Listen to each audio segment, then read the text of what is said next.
It was our 6th wedding anniversary, and my husband said he had a surprise planned for me. I waited on the mountaintop for over 3 hours, braving the cold, and eventually, a torrential downpour began, but he never showed up. Then his childhood sweetheart, Melody, posted a photo on social media, tagging her location at a mid-mountain hotel. The caption read, "Absence makes the heart grow fonder." In the photo, the two of them were lying on a bed scattered with rose petals, their fingers interlocked. His ring finger was conspicuously bare, and his chest bore red scratch marks and faint bite marks. I felt a wave of nausea. I commented under her post, "If you've been bitten by a dog, don't forget to get a tetanus shot." The moment I saw that photo, my first thought was, Noah is filthy. I don't want him anymore. So when Noah called me for the first time to explain, I simply said 2 words, "Let's divorce." He was silent for a moment before responding, "Luna, stop being so jealous. Melody and I grew up together. She's like a sister to me. What's wrong with joking around? Only people with dirty minds see dirt. Besides, we just ran into each other by chance. It was raining outside, and she's not in good health. I was worried something might happen to her, so I brought her to the room to shelter from the rain." The more he explained, the guiltier he sounded.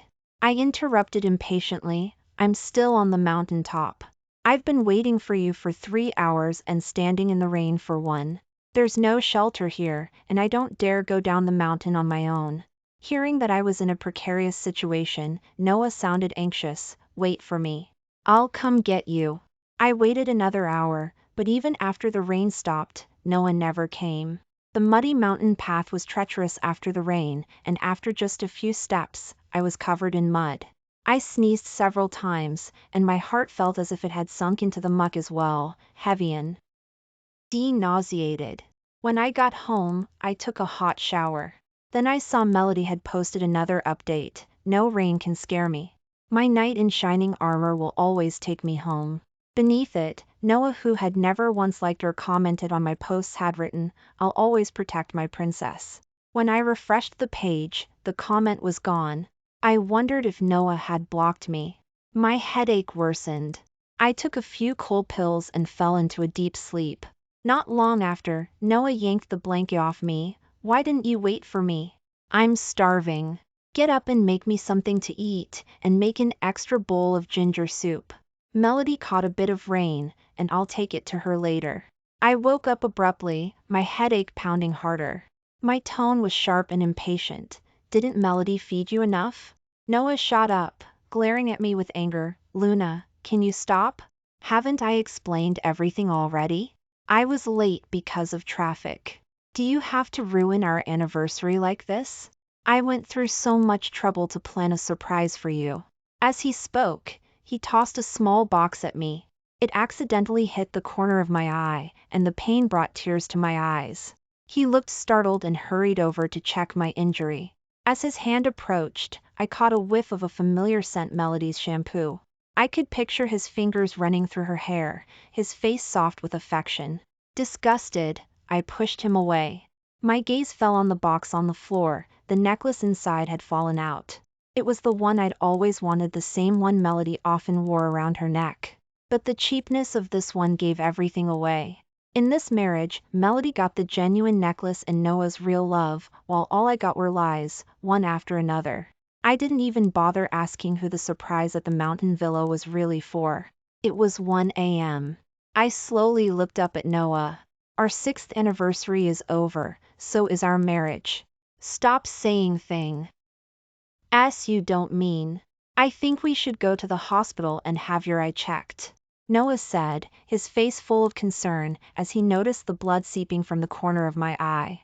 Ignoring my weak state, he forcibly dragged me out of bed, pretending to be a caring husband. He insisted on taking me to the hospital. I was groggy and didn't even have time to grab a coat. The temperature in the car was set too low, so I hugged a stuffed bear to my chest for warmth.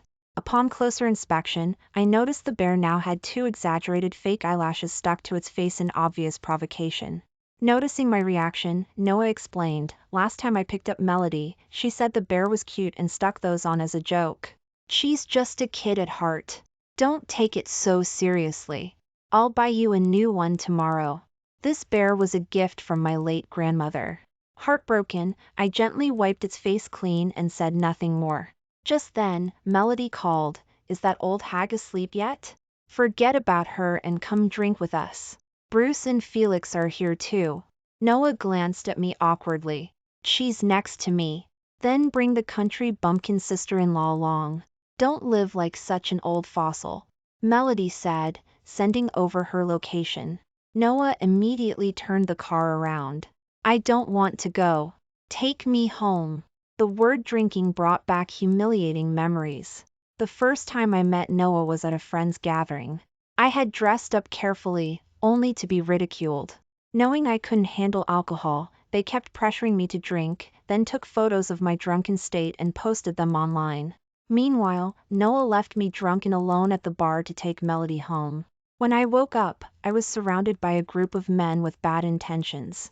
Though the manager intervened to help me, the fear from that night still haunts me. Noah, he had long since forgotten, in the past, completely. Can you stop being so selfish?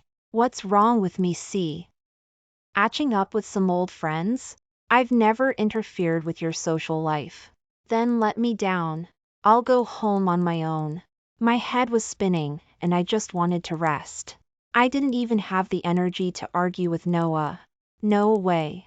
If you don't show respect to my friends, you're disrespecting me. You're coming tonight. No excuses. His stubbornness flared up again. Seeing my pale face, he softened his tone slightly. "Come on, just say hi and we'll leave. Don't make me upset, okay?" By the time we arrived, it was already past 2 a.m. Melody greeted Noah with an enthusiastic hug, then gave me a quick once-over. "Wow, you've got quite the attitude, huh? Still mad at me? Women are so petty. Noah and I have been friends for years. If we wanted something to happen, do you think you'd even have the chance to marry him?" With that, the group pulled Noah into a seat. There were 4 chairs, but I was left standing. "Well, we've been friends since we were kids. We're used to it." "There's no extra seat," Melody said, glancing around. She smiled at me. "Why don't you head home? You wouldn't understand what we're talking about anyway." The 4 of them had been childhood friends, and Melody, the youngest, was their little darling. During the years I deeply loved Noah, I tried my best to accept his friends and fit into his life. But every time we gathered, Melody would lead the conversation, reminiscing about the past, mocking my background, and discussing things I couldn't contribute to, leaving me sidelined. Sensing the awkwardness, Bruce stood up to offer me a seat. "Here, you can sit." I looked at Bruce and suddenly remembered how he'd asked Noah more than once, "What does Luna have over Melody? Why did you marry her?" Noah's response echoed in my mind. I was fighting with Melody at the time. It was impulsive. I've regretted it ever since, but I felt bad for her. She's been chasing after me for so long. I sighed softly. "No need. On. See, we're divorced. There'll be enough seats in a marriage. There's no room for a third person." Noah looked at me in shock. In all our years of marriage, this was the first time I had humiliated him in front of his friends. Usually, even if he drank until the early hours, I'd pick him up without complaint after just one call. But now, I couldn't bring myself to keep compromising for him.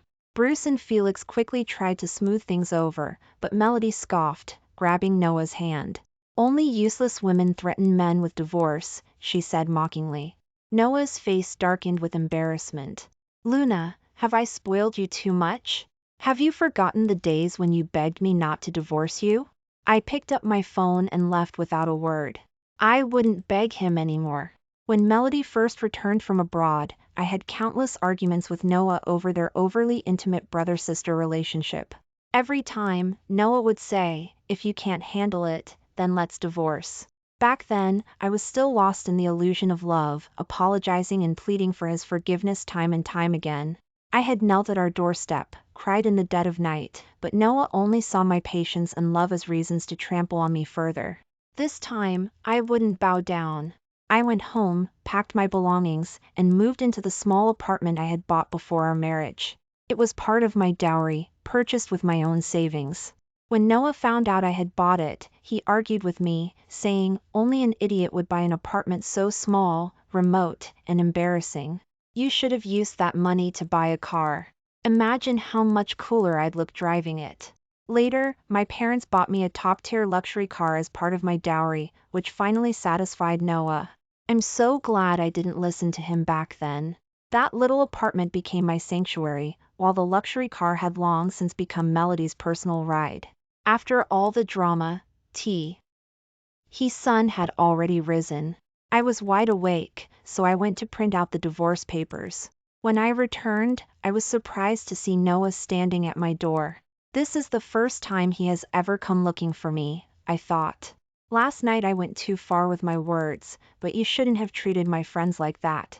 Just apologize to Melody, and we'll move past this, he said. As I was leaving last night, I overheard Melody saying, the daughter of an old hag really has a temper. Marrying a woman like that is just bad luck. To outsiders, Noah painted me as a paranoid, jealous wife, but in this marriage, it was always Noah throwing tantrums to the world. He was gentle and polite at home, impossible to please. If I added scallions to a dish, he'd explode, calling me useless and storming off. I was never the one who needed to apologize. I shoved the divorce papers into his hands and walked into the room. Noah followed closely behind, wrapping his arms tightly around me. Stop being so stubborn. I'll apologize, okay? I know I've been neglecting you lately. You're upset, and I get it. I'll make it up to you. Let's have a baby, all right? I broke free and slapped him hard across the face. Don't touch me. You disgust me. Noah's face turned red from the slap. My face quickly turned red with anger, but before I could express my fury, I fainted. When I woke up, I found myself in a hospital with Noah sitting by my bedside, looking concerned. Arguments are just arguments. Don't take it out on your health. You really scared me this time with your high fever and fainting. Do you not know why I got a fever? Who made me get soaked in the rain? Who made me wander outside all night? Who said they'd take me to the hospital but then turned around to go drinking with friends? Noah looked a bit guilty and turned his face away. Let's not talk about that here. Have something to eat. I made you some porridge. The sokaye. Seafood porridge had no seafood, just a few scattered grains of rice, looking like something thrown away, making me feel nauseous just looking at it. Just then, Melody pushed the door open and entered. Noah, the seafood porridge you made was really good, but I'm not full yet. Come with me downstairs to eat some more. Noah looked at me a bit troubled. Go ahead, I said casually, tossing the porridge into the trash. Melody has a sensitive stomach, Noah awkwardly tried to explain, but Melody grabbed his arm, urging him on. After a moment of hesitation, Noah left with a quick, I'll bring you something nice when I get back. I ordered some takeout for myself, and after finishing my 4-drip, I asked the doctor for some medication. The doctor looked at me several times.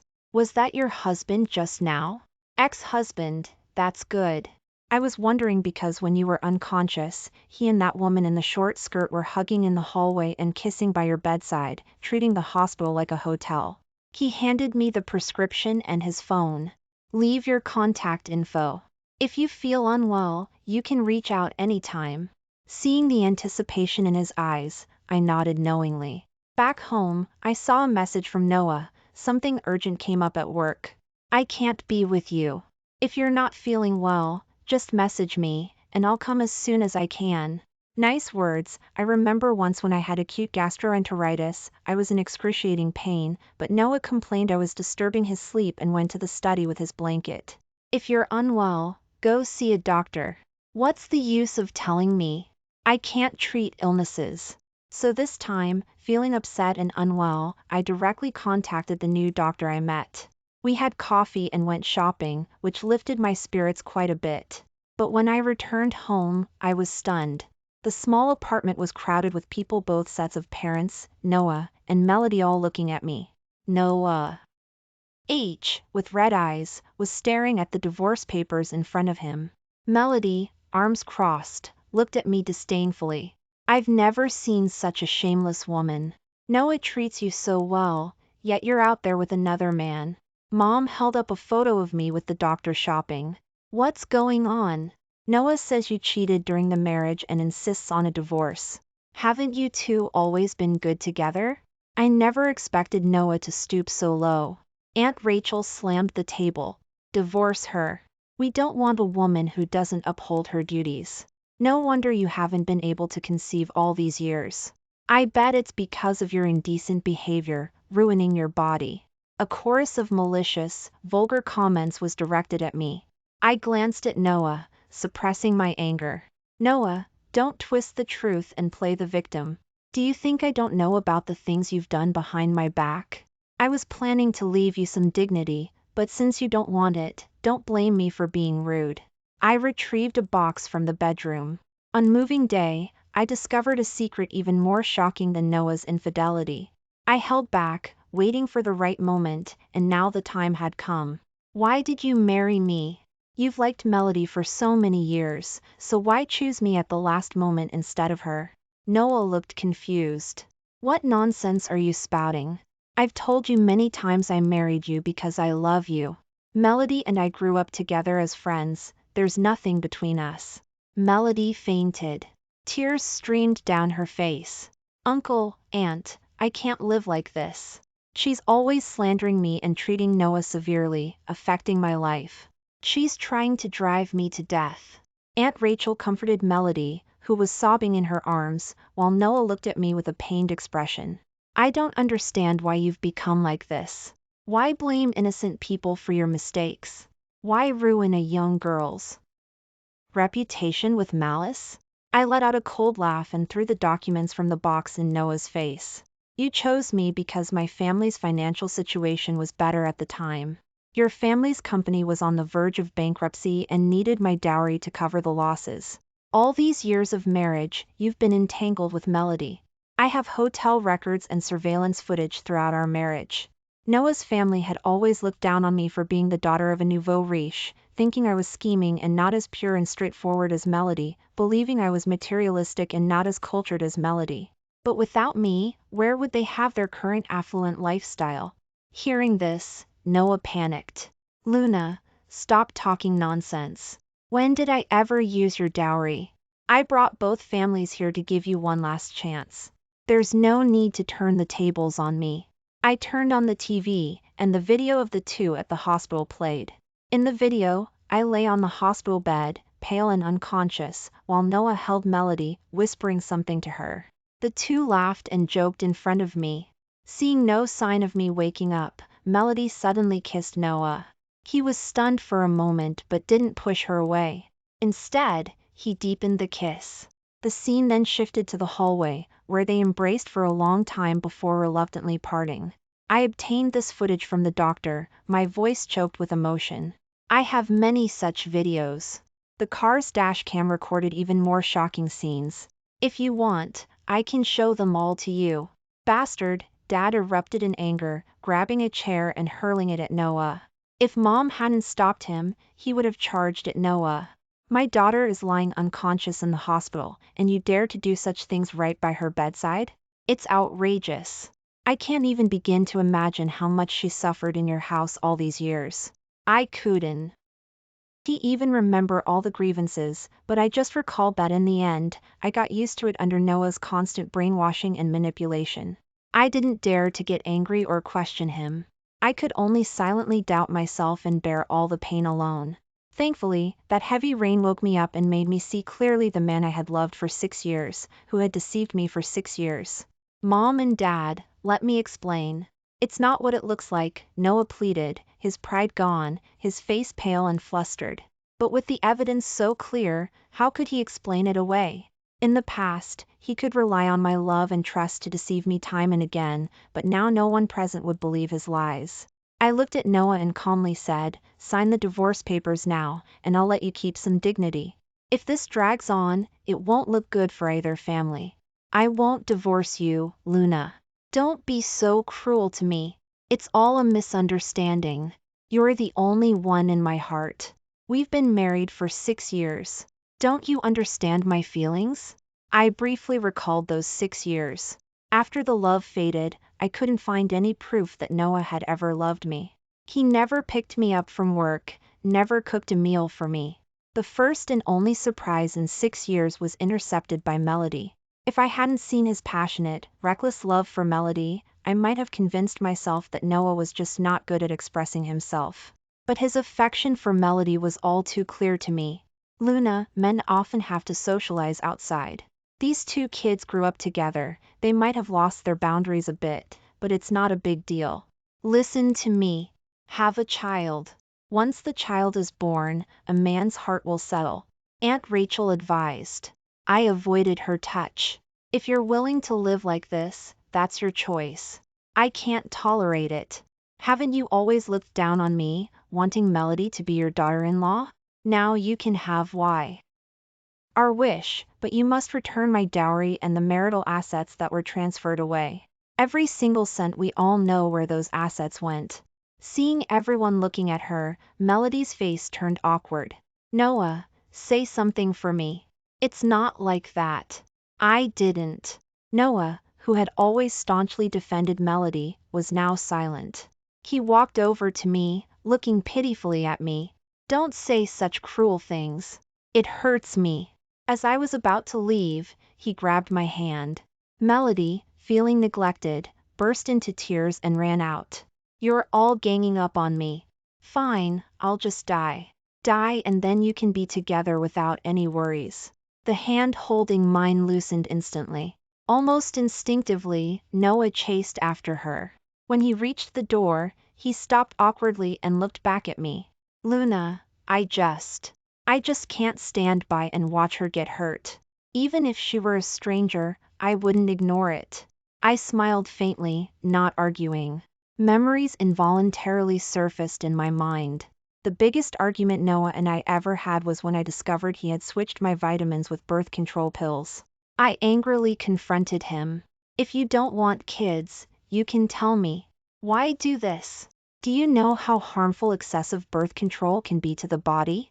Noah dismissively retorted, that's not my problem. I just don't want kids. If you don't want to take the pills, then we'll sleep in separate rooms. I couldn't understand why he was so strongly opposed to having children. It wasn't until I accidentally saw his chat history with Melody that I realized the truth. Melody said, I can forgive you for marrying another woman, but I don't want to see you have children with her. I know you don't love her, but a child would divert your attention. I want to always be the most important person in your heart. I want all your love. That was the first time I considered divorce. I cried endlessly, feeling lost and disoriented. I even failed to notice when I was being followed on my way home. In a panic, I quickly called Noah. He scoffed, why are you calling me? Didn't you leave home? Solve it yourself. If you're so capable. When I thought of calling the police, the man snatched my phone and knocked me down. Luckily, I had pepper spray with me, which allowed me to narrowly escape. When Noah came to pick me up at the police station, he looked down on me. Luna, look at you without me. You're useless. Can't even protect yourself. For the sake of old times, I'll reluctantly forgive you this once. I told you Melody and I are just friends. Stop being jealous for no reason and live well with me. Be good, and as long as you behave, I'll love you. It was like a slap followed by a sweet date. Under Noah's constant brainwashing, I gradually lost myself. Thinking back now, it just feels ironic. He cared about Melody's safety, cared about strangers, but not about me, his wife. When I looked towards the door again, Noah had already left. I turned my gaze to Aunt Rachel and pointed to the door. You should leave too. They tried to plead with my parents, but Dad didn't even spare them a glance, and they left awkwardly. The once crowded and noisy little room suddenly quieted down. I looked up at my parents, and tears fell uncontrollably. Mom hugged me tightly. If I had known my precious daughter would suffer like this, I would never have let you marry him. As the only daughter, my parents gave me a substantial dowry when I got married. Fearing I would be wronged over the years, they treated Noah's family with respect and provided various subsidies, hoping they would treat me well. But our family's courtesy was met with disdain. It's okay, It's all in the past. Come home with us, and we'll help you sort everything out. I shook my head. Marrying him was my own choice, and I should end it myself. I bought this small apartment with my own earnings. I've grown up and don't need to rely on anyone anymore. I believe I can live well on my own. In the past, I saw Noah as my support, and my daily life revolved around him. But now, thinking back, I realize I'm not that bad. Leaving him will only make me live better. My daughter has grown up, Mom said gently, caressing my face. Take good care of yourself. If you have any problems, talk to us. We're always on your side. She lowered her head. We were wrong before, always urging you to make up after fights. I grew up pampered, the spoiled little princess of the family, and Noah was too good at pretending in front of others. So when I went back to my parents after fights, Mom would always advise me, living together is different from dating. You need to temper your temper. They had no idea what I had been through all these years and didn't want to worry them unnecessarily. It's okay, it's all in the past. I don't want to dwell on unhappy things. After comforting my parents, I saw them off. I tidied up the room a bit and started preparing to look for a job. After being caged by Noah for so many years, it was time for me to see the world outside. The next few days were quite leisurely. I planned to work outside for a few years before going back to take over the family business. After sending out a bunch of resumes and ordering some of my favorite takeout, I nestled on the sofa with bubble tea and fried chicken, watching TV. There was a knock on the door. Thinking it was the delivery, I opened it to find Noah standing there. He glanced inside, frowning slightly. Luna, how did you fall to this? I heard you're looking for a job. Why bother? Stay with me, and I'll take care of you for life. Give you the best life. His gaze fell on the bubble tea in my hand. You shouldn't eat this junk food, Ev. Every day. Are you sick? Have you forgotten that the so-called best life was achieved by exploiting me? Noah had a cleanliness obsession, not an ordinary one but a double standard. He wouldn't allow me, with my low blood sugar, to eat candy in the car, but he allowed Melody to eat chips there. He wouldn't allow junk food like takeout and bubble tea at home, but he was willing to accompany Melody to eat street food to maintain his high-standard lifestyle. I had to wake up at 6 o'clock every day to clean and cook, strictly following meal plans, yet how many meals did Noah actually eat at home? He disliked my hair shedding, so I had to clean the floor several times a day, while Melody's hair was sticking to him right now. Luna, we've been together for 6 years. Life is full of ups and downs. It's about compromise. You won't live better without me. If you don't want to do housework, we can hire a maid. If you're bored at home, I can arrange a leisurely position for you at the company. As for Melody, I can distance myself from her. I've made so many concessions for you. What more do you want? I remembered when we first got married, I could hardly do anything. I had suggested hiring a maid or dividing household chores, but Noah looked at me with disdain. Then why did I marry you? Ugly and useless. Yet in front of Melody, he was willing to do anything. He could hold a bowl of hot soup for Melody and say, "You don't need to know anything. I'll take care of you for a lifetime. In my heart, you'll always be that little princess who never grows up." Thinking of this, I closed the door with disdain, but Noah suddenly reached out to stop it. His hand turned red but refused to let go. What exactly do you want? I asked. I want to take you home, Noah said, looking up at me with tears streaming down his face. I really like you. Why won't you believe me? My care for Melody is just like a brat. Hers care for a sister. That night, I was just a bit drunk and acted on impulse. After sobering up, I felt really sorry for you. I thought about breaking it off with Melody and living a good life with you. That time at the hospital, she said she loved me and couldn't let go, wanted to kiss me and hug me one last time. I agreed in a moment of weakness. Luna, believe me, that was the time I really intended to break it off completely with her. This was the first time Noah cried in front of me and admitted his mistake. Seeing him so remorseful and pained, my heart, which had long been calm, felt like a stone had been thrown into it. I took a deep breath and splashed my tea in Noah's face. The ripples in my heart weren't from softness but from disgust. Noah didn't dodge or get angry. He looked at me sorrowfully. Hit me if it makes you feel better. As long as you come home with me, you can hit or scold me however you want. Even hitting you would dirty my hands, I replied. Noah, if you have any shame, never appear in front of me again. Luna, how can you be so heartless to me? Noah suddenly stepped closer, gripping my shoulders. You were the one who approached me first. How can you say you don't love me anymore? As long as I don't agree to the divorce, you'll never be able to leave me. Before I could react, Noah lifted me up, trying to take me away without a word. I struggled desperately, tearing open the buttons on his shirt in the process. The red marks on his abs had faded, but the hickey on his collarbone was still clear. Noah paused instinctively, letting me down and hurriedly covering it up. It's not what you think. Mosquito bites, right? I looked at Noah with red eyes. How do you have the nerve to touch me?